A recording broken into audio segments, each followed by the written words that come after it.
I always knew my sister Vanessa could be manipulative, but I never thought she'd stoop this low. When our mother passed away, I was already grieving the loss of the woman who raised us, but nothing could prepare me for what came next. At the reading of the will, I sat in shock as the attorney announced that Vanessa would inherit everything: the family home, the investment accounts, nearly $750 on dollars, and me, I got $5,000 and a box of old photo albums. I felt like my mother had abandoned me even in death. After years of being the responsible daughter, the one who worked hard, stayed out of trouble, and cared for everyone, I was left with nothing. Vanessa didn't even try to hide her smug smile. To her, it was just another victory. But 2 weeks later, a mysterious package arrived at my door. Inside was a USB drive and a handwritten note from my mother that simply said, "Watch this alone. I'm sorry." What I saw on that video changed everything I thought I knew about my family and about the sister I thought I could handle. Before I tell you how I turned the tables, let me ask you this. What would you do if your own siblings stole your inheritance and thought they'd gotten away with it? Leave a comment, because I promise this story is far from over. And don't forget to subscribe for more real-life revenge stories right here on Outlaw Alley. Growing up in Chicago, I learned early on that life wasn't fair. Especially when it came to family, Vanessa was the golden child.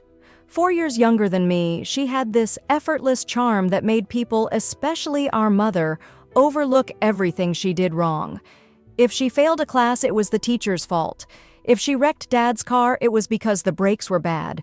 No matter what, Mom would sweep in, defend her, and clean up the mess. Me, I was the fixer. The responsible one. While Vanessa was out partying in high school, I was working part-time jobs to save for college. I knew better than to ask Mom for help. Her attention was always wrapped around Vanessa's latest drama, but despite the favoritism, I never held it against Vanessa. At least not at first. I told myself that's just how siblings were. I believed that one day she'd grow up, take responsibility, and we'd have a normal relationship. That day never came. While I built a steady career as a high school counselor, Vanessa bounced from one dead-end job to another, always chasing some new scheme or relationship. Every few months, she'd show up at my door with a story about how she just needed a little help to get back on her feet, and like a fool, I always helped. It wasn't just money, it was trust. I believed that if I kept showing up for her, eventually she'd change. But Vanessa saw kindness as weakness. And she knew exactly how to play Mom to get whatever she wanted.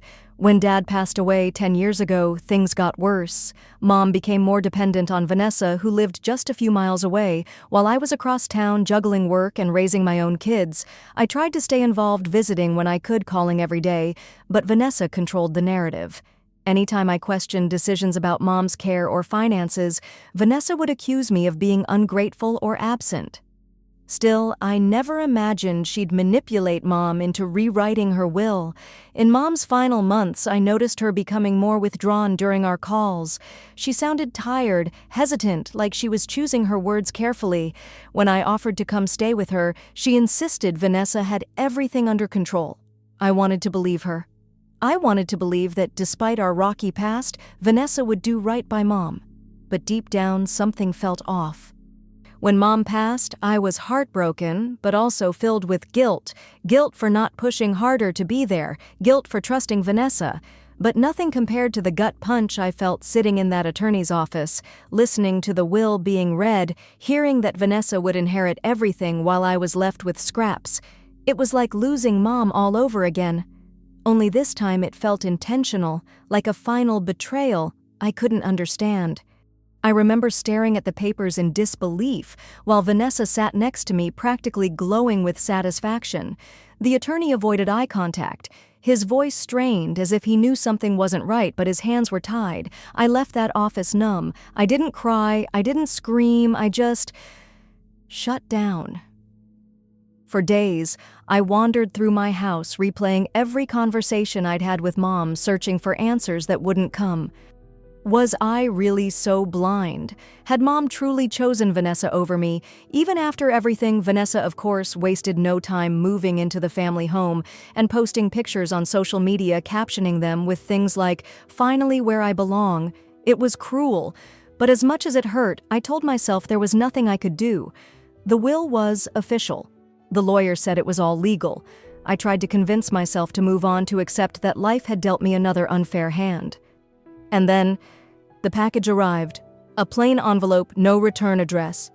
Just my name written in handwriting I'd recognize anywhere. Mom's inside was a USB drive, and that single haunting note, "Watch this alone, I'm sorry." At that moment, I knew this wasn't over. Not by a long shot. I must have stared at that USB drive for an hour, my heart pounding in my chest. I didn't know what to expect. Part of me was terrified to see what was on it, afraid it would confirm my worst fears about Mom, or about myself. But curiosity and something deeper, a need for answers, finally won. I plugged it into my laptop, closed the door to my bedroom, and hit play. There she was. Mom sitting in her favorite armchair, looking thinner, frailer than I remembered. Her eyes were tired, but there was a sharpness in them I hadn't seen in years. She took a deep breath and said, "If you're watching this, Lizzie, then I'm gone, and I need you to know the truth." I felt my throat tighten as she spoke my childhood nickname. I hadn't heard her call me that in so long. Then came the words that made my blood run cold. "Vanessa has been manipulating me. She's been threatening me, Lizzie. She found ways to control my medication, told me she'd leave me alone to die if I didn't do what she wanted." I could barely breathe as Mom continued explaining how Vanessa pressured her into changing the will, how every visit, every smile Vanessa gave was laced with threats behind closed doors. I didn't know how to fight back. Mom admitted, her voice cracking, but I wasn't as helpless as she thought. That's when she revealed it. Months before things got worse, Mom had met with a different attorney, someone Vanessa didn't know about. She'd set up a secret trust fund in my name, worth $1. $2 million. "This is what I always intended for you, Lizzie. I just needed Vanessa to believe she'd won so she'd stop." I couldn't believe what I was hearing, but Mom wasn't done. She pointed to a stack of papers beside her chair. "I've documented everything, dates, recordings, even statements from the nurses and caregivers who saw what Vanessa was doing.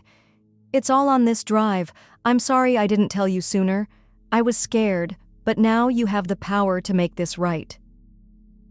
When the video ended, I just sat there frozen. Tears streamed down my face, but my mind was racing. This wasn't just about money anymore, it was about justice. I opened the folders on the USB. Sure enough, there were audio files, clear recordings of Vanessa's voice, cold and venomous. "If you don't sign those papers, Mom, I'll make sure you regret it. You think Lizzie's gonna come save you. She doesn't care. I'm all you've got." Hearing her say those words, it shattered any illusion I had left about my sister. There were also videos from hidden cameras Mom had set up showing Vanessa rifling through her belongings, yelling at her when no one was around. The evidence was overwhelming. But the final piece was a scanned letter from Mom's private attorney confirming the trust fund was active and waiting for me, contingent on me presenting the evidence if anything suspicious happened after her death. I felt a surge of emotions: anger, betrayal, grief. But beneath it all was something else. Determination. Vanessa thought she had won. She thought I would roll over like I always did and let her walk away with everything. Not this time. I spent the next few days reviewing every file, every detail Mom had left. The more I uncovered, the clearer it became. Vanessa hadn't just manipulated Mom. She had committed a crime: elder abuse, coercion, fraud. I knew I couldn't confront Vanessa directly. She'd lie, twist the story, maybe even destroy what little evidence she could find. No, I needed to be smart. I needed to do this by the book. I reached out to the attorney Mom had trusted. When I mentioned the video and evidence, he immediately scheduled a meeting sitting across from him. I finally felt like I wasn't alone in this. He assured me that with the documentation Mom provided, we had a strong case not just to activate the trust, but to bring Vanessa to justice. For the first time since Mom's passing, I felt a spark of hope. But that hope came with a heavy realization. Once I set this in motion, there was no turning back. Vanessa wasn't going to go down quietly, and I was about to find out just how dangerous my sister could really be when cornered. The moment I handed over the USB drive and Mom's documentation to the attorney, I knew I'd crossed a line I couldn't uncross. This wasn't just a family dispute anymore, it was a legal battle. And Vanessa was about to find out that her lies had an expiration date. A few days later, I got the call. The authorities had reviewed the evidence and were moving forward with an investigation into elder abuse and coercion. I should have felt relief. Justice was finally in motion. But instead, a heavy weight settled over me, because no matter how justified it was, I was about to destroy whatever was left of my family. Word travels fast in families like mine, especially when Vanessa caught wind of the investigation. She showed up at my house unannounced, banging on my front door like a woman possessed. When I opened it, I barely recognized her. Gone was the smug, composed sister I'd seen at the will reading. Her eyes were wild, her face flushed with rage. "What did you do, Lizzie?" she hissed, pushing past me into the living room. I closed the door behind her, my heart racing but my voice steady. "I did what Mom wanted. I exposed the truth." She spun around, her fists clenched. "You think you're some kind of hero? You're tearing this family apart over what, money?" I laughed bitterly, the sound surprising even me. "This was never about money, Vanessa. This is about what you did to Mom. What you've been doing your whole life, using people, manipulating them until there's nothing left." For a split second, I saw something flicker in her expression, fear. But it was quickly replaced by venom. "You have no idea what you've started," she spat. "Do you really think anyone's going to believe you Mom's gone? It's your word against mine." I didn't respond. Instead, I walked over to the coffee table and picked up a copy of the evidence packet my attorney had prepared. I tossed it onto the couch between us. "It's not just my word, Vanessa. It's Mom's in her own voice on video with witnesses and dates to back it up." Her face drained of color as she flipped through the pages, recognizing the transcripts and photos. For the first time, Vanessa realized she wasn't in control anymore. "You think this will end well for you?" she whispered, her voice trembling now. "You're going to regret this." She stormed out of my house, slamming the door so hard the walls shook. I stood there, my hands shaking, not from fear, but from the adrenaline of finally standing up to her. But that victory was short-lived. The next few weeks were a whirlwind of legal procedures, interviews with investigators, and endless phone calls from distant relatives who had suddenly taken an interest in our family drama. Vanessa, of course, played the victim to anyone who would listen, spreading lies about how I was trying to steal what was rightfully hers, painting me as the bitter sister who couldn't handle being left out of the will. It hurt more than I cared to admit. People I'd known my whole life, cousins, family, friends, started questioning me, asking if it was true. I wanted to scream at them, show them the evidence, force them to see Vanessa for who she really was, but I knew better. This wasn't about winning opinions. It was about letting the truth speak where it mattered in court. Still, the isolation cut deep. I'd always been the quiet, dependable one, the one who avoided conflict, who kept the peace even when it cost me. Now I was alone, facing not just my sister's wrath, but the judgment of a family too blind or too afraid to see the truth. There were nights I lay awake wondering if it was worth it. Was reclaiming my mother's legacy and my rightful inheritance worth becoming the villain in everyone else's eyes? But every time doubt crept in, I'd replay Mom's video in my mind, her frail voice steady and resolute, reminding me why I had to keep going. "You have the power to make this right." That was the moment I truly understood there was no going back to the way things were. Vanessa had made her choices, and now so had I. Whatever came next, I was ready to face it. Because some battles aren't about revenge, they're about restoring what should have never been stolen in the first place. Once the shock of confronting Vanessa wore off, I knew I couldn't let emotions dictate my next moves. This wasn't a shouting match between sisters anymore. This was a legal chess game, and if I wanted justice, I had to play smarter than Vanessa ever thought I could. The first step was securing everything Mom had left me. I met with Mom's private attorney, Mr. Dalton, a quiet but sharp man who clearly respected my mother's foresight. He walked me through the trust fund details, $2 million safely tucked away beyond Vanessa's reach, contingent on the legal proceedings confirming the abuse. But unlocking that trust wasn't my only goal. I wanted Vanessa held accountable for Mom, for me, and for every time she thought manipulation was a substitute for effort, Mr.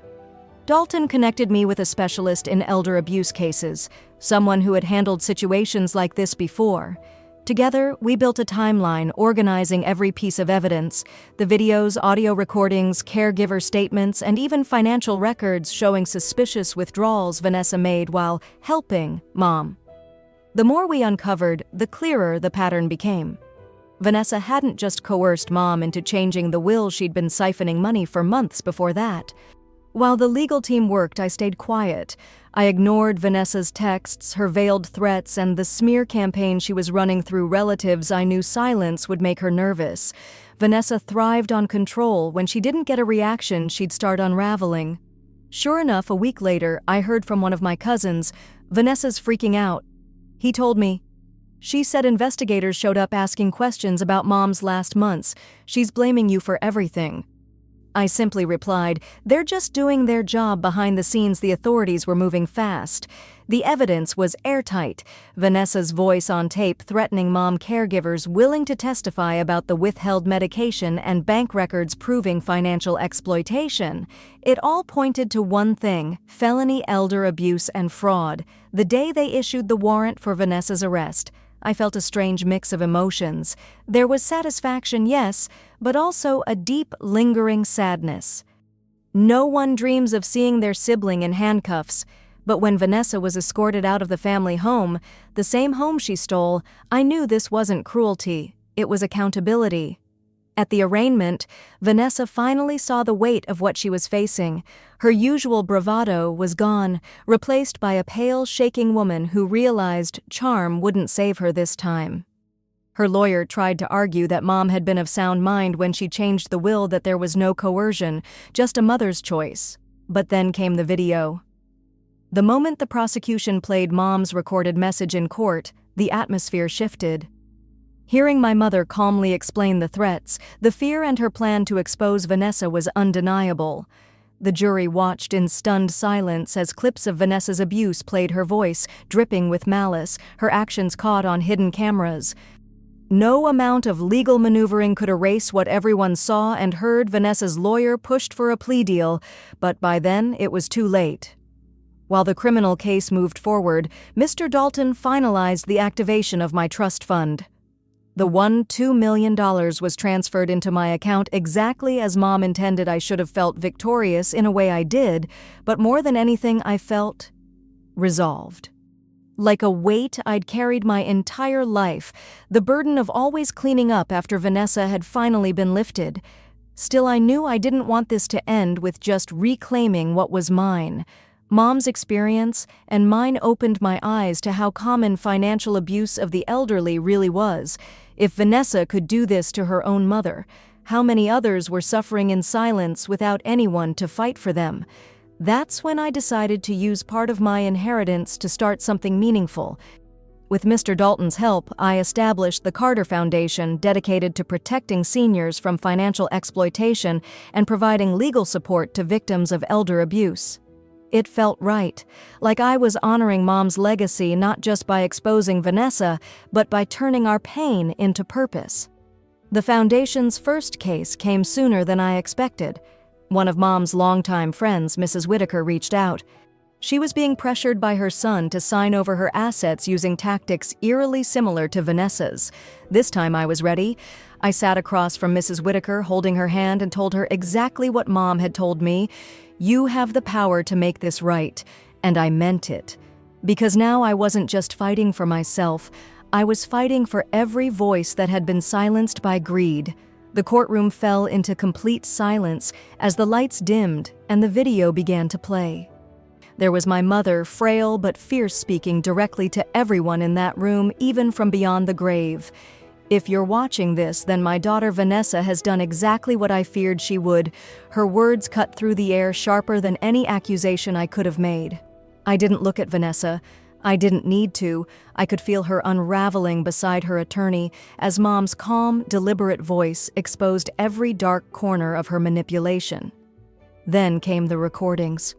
Vanessa's voice echoed through the speakers, cold, threatening, undeniable. "Sign the papers or I'll make sure you regret it. Don't forget who controls your pills, Mom." A collective gasp rippled through the courtroom. Faces turned toward Vanessa, no longer with sympathy, but with horror. There was no escaping it now. No lies left to tell. The prosecution didn't need to embellish anything. The truth spoke louder than any argument. Caregivers testified next, each one confirming what the video had already made clear. My mother wasn't confused. She wasn't coerced by paranoia. She was a victim of her own daughter. When the verdict was read guilty on all counts, I didn't cheer, I didn't gloat, I simply closed my eyes and let the weight of it all settle. Vanessa was sentenced to 6 years in prison, 6 years to reflect on a lifetime of deceit. After the trial, people approached me, some offering apologies, others unable to meet my gaze. The same family and friends who once believed Vanessa's lies now stood in quiet shame. One elderly neighbor grasped my hand and whispered, "Your mother was braver than any of us knew, and so are you." Those words meant more than any courtroom victory. Back home, I sat alone in the quiet, but it wasn't the suffocating silence I'd known before. This was different. It was peace. I opened the small box where I kept the USB drive, the key that unlocked the truth, and beside it a photo of Mom smiling in the garden, sunlight dancing across her face. I realized then that this wasn't just about reclaiming what Vanessa stole, it was about honoring the strength my mother showed when she decided to fight back in the only way she could, and now it was my turn to carry that fight forward. With part of my inheritance, I launched the Carter Foundation, a mission to protect those who couldn't always protect themselves.